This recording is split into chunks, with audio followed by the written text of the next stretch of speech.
바로의 말과 병거와 마병이 함께 바다에 들어가매 여호와께서 바닷물을 그들 위에 되돌려 흐르게 하셨으나 이스라엘 자손은 바닷 가운데서 마른 땅으로 지나간지라.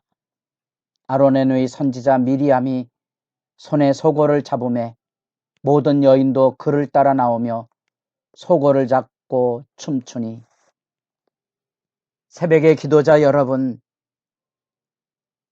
하나님을 만나는 복된 영광이 말씀과 기도 안에 날마다 풍성해지기를 소망합니다.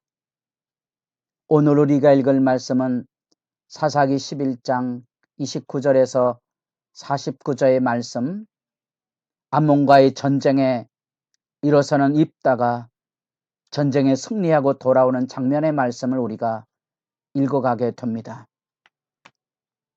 그 삶의 자리는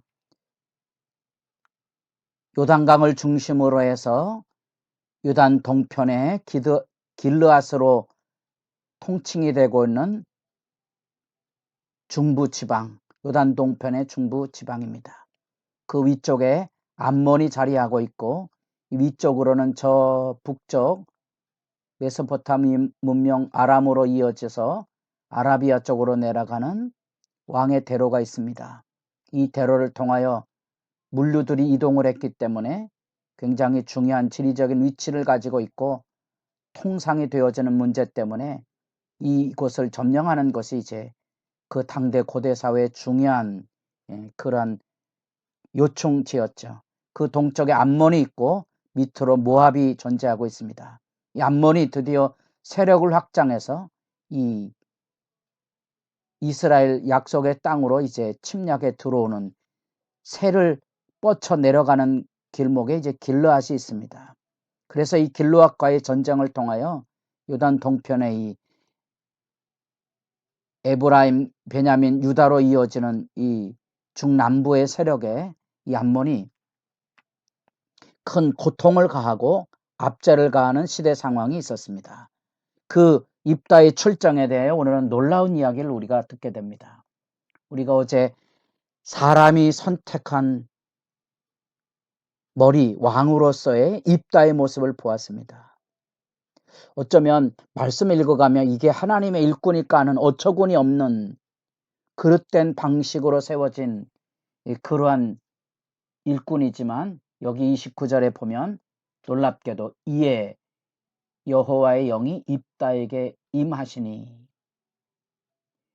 입다가 길르앗과 므낫세를 지나서 길르앗의 미스베에 이르고 길르앗의 미스베에서부터 암몬 자손으로 나아갈 때 놀라운 사실은 여호와의 영이 임하였다는 거죠.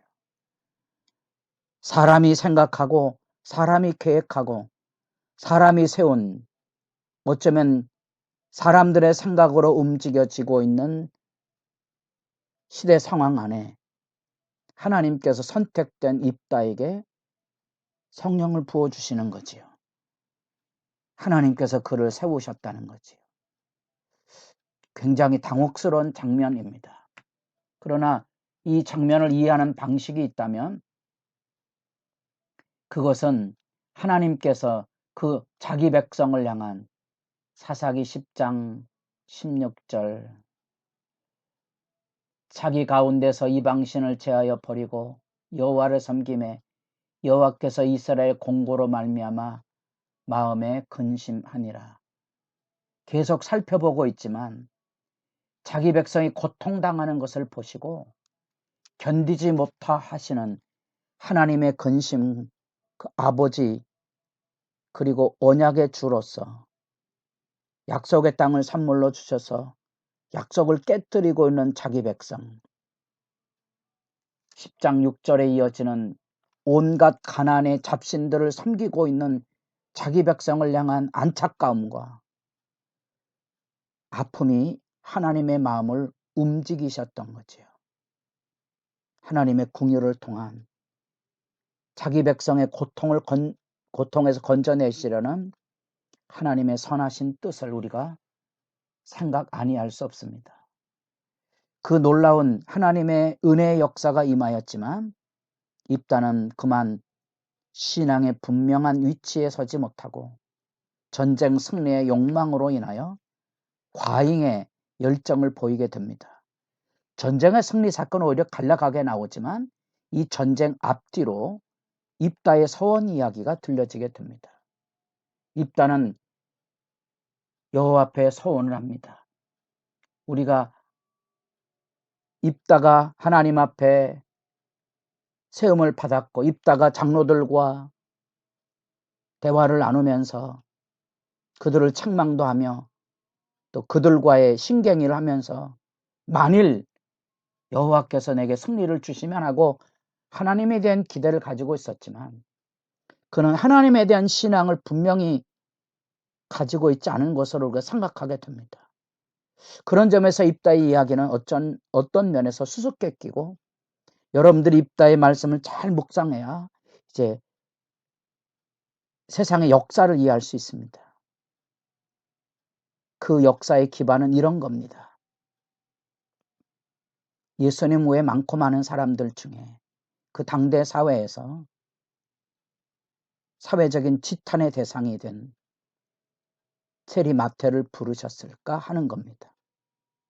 우리는 사람을 평가할 때 세상의 가장 기본적인 평가, 공과를 어느 정도 살펴서 사람을 평가하는가도 세상을 살아갈 때 쉽지 않은 장면입니다.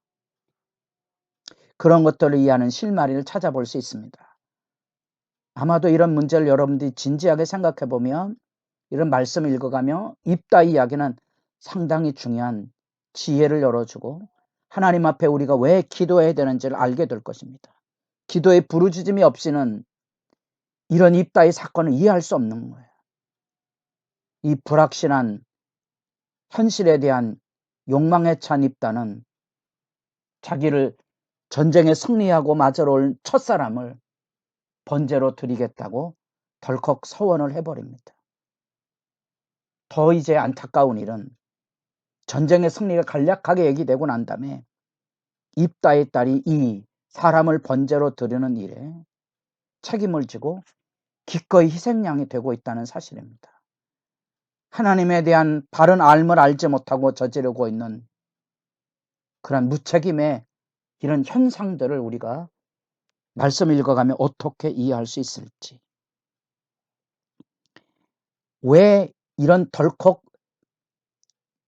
세상신 바알과 특별히 몰록신으로 오용이 돼서 인신제사를 드리는 풍습이 일반화된 사회 현실에 오염된 입다의 무모함 뿐 아니라 비록 그것이 하나님의 이름으로 서원이 됐다 할지라도 그것이 하나님의 뜻에 바로 세워지지 않았다면 하나님께 묻고 다른 방안을 찾아볼 필요성이 있거든요. 성경에 보면 사무엘상 25장 다윗이 나발의 냉대에 대한 분노를 해서 하나님 앞에 서원하고 그를 처단할 것을 약속했지만 하나님께서 나발을 치심으로 그 서원은 이행되지 않았던 거지요. 그 나발의 아내 아비가일의 지혜가 다윗을 누그러뜨린 거지요. 서원이라는 것은 정당한 동기와 절차와 결과가 이루어지는 거지 마치 주술처럼 서원했기 때문에 반드시 지켜야 된다는 사실은 굉장히 무지한 판단입니다. 더구나 자기 생명이 달려있는 문제고 하나님이 원치 않는 하나님이 가증히 보시는 인신제사에 참여하고 있는 이런 입다의 딸의 사건은 우리로 하여금 제3 우리 삶 안에 무엇이 옳은 일인가를 되돌아보게 하고 하나님 앞에 머리 숙이게 합니다. 우리는 이 말씀을 통하여 사람들의 추대로 왕의 노릇을 하고 있는 이 기드온에게 하나님의 영을 보내셔서 긍휼을 베푸셨다는 거죠. 이유는 분명합니다. 자기 백성의 고통에 하나님께서 침묵하시지 않을 수 없었다는 사실입니다. 하나님께서 말씀하실 때 너희들 섬기는 너희들의 신으로 응답을 얻게 하라고 친히 말씀은 하셨지만 자기 백성의 아픔을 외면할 수 없는 하나님의 공유를 새삼 생각하게 되고요. 입다의 만용을 생각하게 됩니다. 우리도 섣부른 욕망으로 하나님의 이름을 들먹이지 아니하도록 주 앞에 진실을 추구하는 일에 깨어 있어야 하고요. 베나도 이 혼란과 혼돈의 수렁 속에서 말씀을 읽어가며 왜 이렇게 하나님께서 부르신 하나님의 백성이 하나님이 주신 약속의 땅 앞에서 이런 혼란의 수렁성에 헤매야 되는지, 입다의 희생양이 된 입다의 딸의 입장을 내다보시며 하나님 앞에 지혜를 구하시고, 그래서 이 혼란을 해석하기 위해서 이 번제란 말을 단순히 인신제사가 아닌 성전에 드려진 그런 것으로 해석하는 학자들도 있습니다. 여하튼 그의 평생에 성전에 드려졌다면 한나가 사무엘을 드린 것과 같은 영광의 모습은 아니었을 거 아니겠습니까? 그런 점에서 베나도 이런 혼잡과 혼란의 수렁을 내다보며 여러분 주님 앞에 이 세상을 우리가 어떻게 지혜롭게 살아갈 것인지 기도의 시간이 깊어지기를 바랍니다.